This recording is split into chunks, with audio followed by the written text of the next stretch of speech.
Et ce matin, en longue méditation avec le Seigneur, l'Esprit m'a rendu témoignage de ce que je vais te lire. Donc, j'ai nommé ça « Est-ce que vivre en cage et tourner en rond est ce que Dieu veut pour nous ?» Extrait de l'évangile apocryphe de Thomas.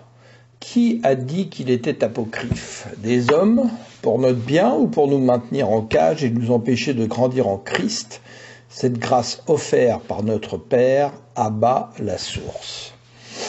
L'autre jour numéro 3, Jésus a dit, « Si ceux qui vous guident vous disent, voici le royaume est dans le ciel, alors les oiseaux du ciel vous devanceront. S'ils vous disent qu'il est dans la mer, alors les poissons vous devanceront. Mais le royaume, il est le dedans, il est le dehors de vous. Quand vous vous serez connus, alors vous serez connus. Et vous saurez que c'est vous, les fils du Père vivant.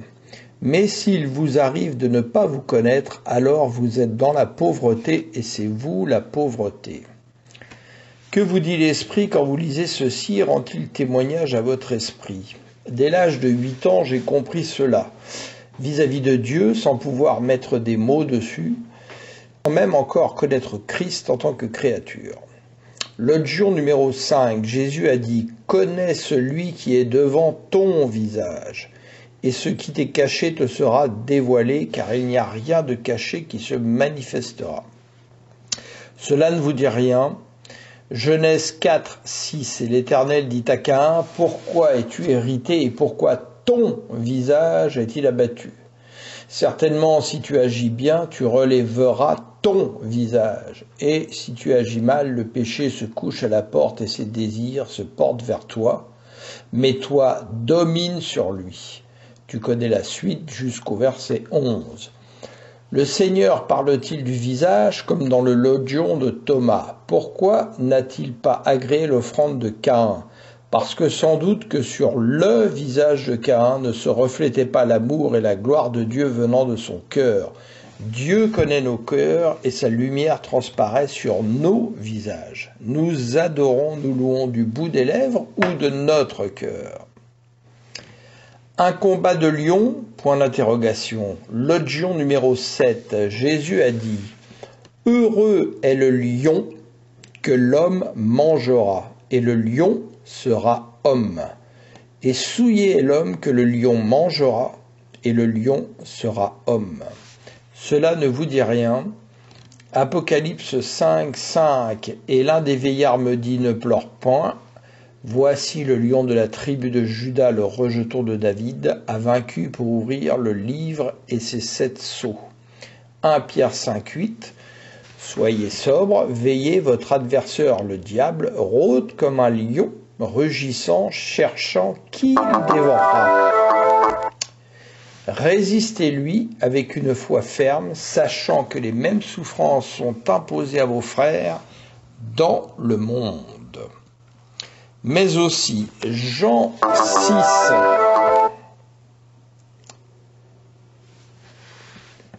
Celui qui mange ma chair et qui boit mon sang a la vie éternelle, et je le ressusciterai au dernier jour, car ma chair est vraiment une nourriture et mon sang est vraiment un breuvage. Celui qui mange ma chair et qui boit mon sang demeure en moi, et je demeure en lui. Comme le Père qui est vivant m'a envoyé, que je vis par le Père, ainsi celui qui me mange vivra par moi.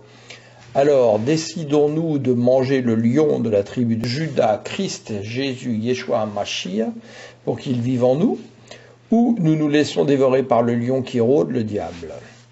Logion 23, Jésus a dit « Je vous choisirai entre 1000 et 2 entre 10 000, et debout ils seront un. Que mon armée céleste se lève, serrez vos rangs, mettez-vous en ordre de bataille, la prophétie d'encouragement et de réveil que j'ai reçue cet été. » L'autre jour numéro 50, Jésus a dit « Si les gens vous disent « D'où êtes-vous » dites-leur « Nous sommes venus de la lumière, là où la lumière est née d'elle-même. Elle s'est levée et manifestée dans leur image. S'ils disent « Qui êtes-vous » dites « Nous sommes ses fils et nous sommes les élus du Père vivant. » S'ils vous demandent quel est le signe de votre Père qui est en vous, dites-leur « C'est un mouvement au repos. » Christ, maître du Shabbat. Dans l'évangile de Thomas, bien d'autres logions qui disent la même chose que les autres évangiles, souvent de façon plus spirituelle et moins philosophique. Entre parenthèses, les Grecs sont-ils passés par là? Mais aussi des choses comme je vous partage ici, conduits par l'Esprit ce matin, qui vont bien plus loin que notre liberté en Christ par le Père Abba. Logion 67, Jésus a dit « Celui qui connaît le tout, s'il est privé de lui-même, est privé du tout ». Et pour finir avec quelques extraits de l'évangile de Thomas et pour introduire la pensée que l'Esprit m'a témoignée ce matin en parabole, Logion 77, Jésus a dit « Je suis la lumière qui est sur eux tous, je suis le tout est sorti de moi, et le tout est parvenu à moi. Fendez du bois, je suis là, levez la pierre, vous me trouverez là. » Eh bien, reliez ce dernier Logion au premier en début de ce document et la boucle est bouclée. Une pensée parabolique de ce matin, après une longue méditation en communion avec l'Esprit. Comme un lion en cage est dressé dans un cirque pour faire des tours et obéir, c'est ainsi que la religion et les religieux nous dressent et nous maintiennent en captivité. Et même si l'on ouvrait la cage, nous entend perdus sans nos repères habituels erronés, nous reviendrions dans la cage nous coucher pour trouver un refuge qui n'apporte pas de repos. Dieu est le tout en tout et son Fils engendré et bien-aimé est à son image. Il est la plénitude, l'éternité, ce que tous les cieux et tout l'univers ne peuvent contenir. Il est la nature ordonnée par lui. Il est la source de vie et du tout. La matière ne prend forme que par ses lois, qu'il a manifestées par son esprit. Il est le générateur, la source. Imaginez que cette source soit coupée, que tout devienne débranché de cette source. L'univers tout entier se dissoudrait comme un château de cire refroidi et moulé, formé par le tout, selon son dessein, comme de la cire fondante. La matière ne serait plus solide, privée des lois qui la commandent. Les planètes s'entrechoqueraient, la gravité disparaîtrait cherchant les lois qui lui ont été données. Les atomes s'affoleraient, notre cœur ne serait plus quand il devrait battre. La religion ne vient pas de Dieu car il n'y a qu'un seul Dieu, la source, et c'est pourquoi il y a des religions, alors que, par la volonté de Dieu, il nous a suscité Christ Jésus, son Fils unique en qui il a mis tout son amour, pour nous offrir un jour nouveau, un repos, une grâce imméritée en veillant sur sa parole pour l'exécuter et respecter sa promesse proclamée dès la genèse des choses. Il n'y a qu'un seul chemin qui nous conduit à Dieu et qui a fait que celui-ci devient notre Père, car Christ ressuscité n'a pas eu honte de nous appeler frères, lui le premier-né d'entre plusieurs frères, et il proclame « Je suis le chemin, la vérité et la vie, nul ne vient au Père que par moi. Si vous me connaissiez, vous connaîtriez aussi mon Père, et dès maintenant vous le connaissez, vous l'avez vu. » En Jean 14, 6. La religion est ce dresseur de lion qui maintient sous ses ordres, entre parenthèses des commandements d'hommes, le lion que nous sommes. La religion et son édifice sont cette cage pour empêcher l'aigle qui sommeille en nous de s'envoler par l'esprit et qui ne peut pénétrer en nous tant que nous adorons notre cage. Ne sentez-vous pas cette énergie qui crie en vous ? Nous sommes comme des réacteurs nucléaires qui ne produiraient que la puissance d'une pile d'1,5 volts.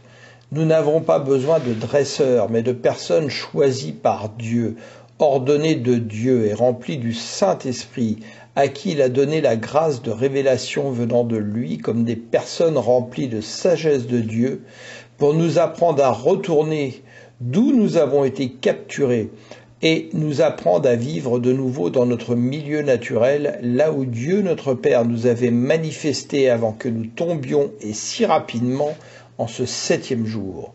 Ce pourquoi nous ne sommes pas entrés dans son repos, et que Dieu a dû recommencer pour nous offrir cette grâce imméritée en Christ Jésus, son Fils unique, grand frère d'entre plusieurs frères, pour offrir à tous ceux qui ont cru en lui, et qui s'offre à lui par lui et pour lui un nouveau jour, ce 8e jour, un mouvement spirituel au repos, dans le repos du maître du Shabbat. Là, je nomme Ésaïe 61, de 1 à 9, et encore Hébreux 4, de 2 à 16, que tu connais. La première âme vivante est tombée avant même que le soir soit venu d'un matin où elle avait été manifestée, voir Genèse 2, 7 et Genèse 3, 8. Christ Jésus, par la volonté de Dieu devenu notre Père, à bas la source, est venu accomplir cette grâce imméritée qui nous a été offerte de nous régénérer par Christ, devenu l'Esprit vivifiant. Donc je nomme 1 Corinthiens 15, 42 à 49, mais aussi 2 Corinthiens 5, 14 jusqu'à 21. Laissons-nous porter par cette brise revigorante qui passe à travers les barreaux de notre cage. Laissons-nous porter par le vent de l'esprit et ouvrons les portes de notre cage avec la clé que Dieu nous a donnée par la nouvelle naissance en Christ et le baptême d'eau et de feu du Saint-Esprit. Tournons les yeux sur la source de lumière, la véritable lumière qui attire notre âme comme un aimant. Ne laissons pas obscurcir par la pensée du monde qui nous pénètre de dehors, les desseins de Dieu à notre égard, par celui qui a été menteur et meurtrier depuis le départ, et qui sème un désordre qu'il appelle nouvel ordre, et des plans diaboliques pour nous tromper à tout vent de doctrine, des doctrines de démons. Ne nous laissons pas flageller pour obéir comme des lions en cage apprivoisés pour faire les beaux sur un podium qui est notre mort spirituelle, au milieu d'une foule ayant reçu un esprit d'aveuglement et qui se presse vers la large porte où il se précipite pour applaudir le spectacle du prince de ce monde qui n'a rien en lui de Christ, la véritable lumière. Cherchons la porte étroite, celle que peu trouve. En Christ, par Christ et pour Christ, et nous recevrons l'étoile du matin, notre couronne de gloire. Alléluia, Amen.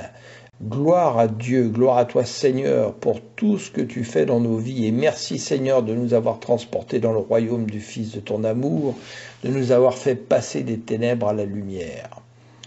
Que nous dit l'agneau divin, celui qui est l'alpha et l'oméga? Je cite donc Apocalypse 1, donc jusqu'à 8, pardon. Apocalypse 2, 26, 28, Apocalypse 3, 7 à 13, donc l'église de Philadelphie. Et que signifie Philadelphie? Du grec ancien Philadelphia, amour pour un frère ou une sœur, nom commun singulier pluriel, amour fraternel ou sororel, elle prend la bonté, la bénignité.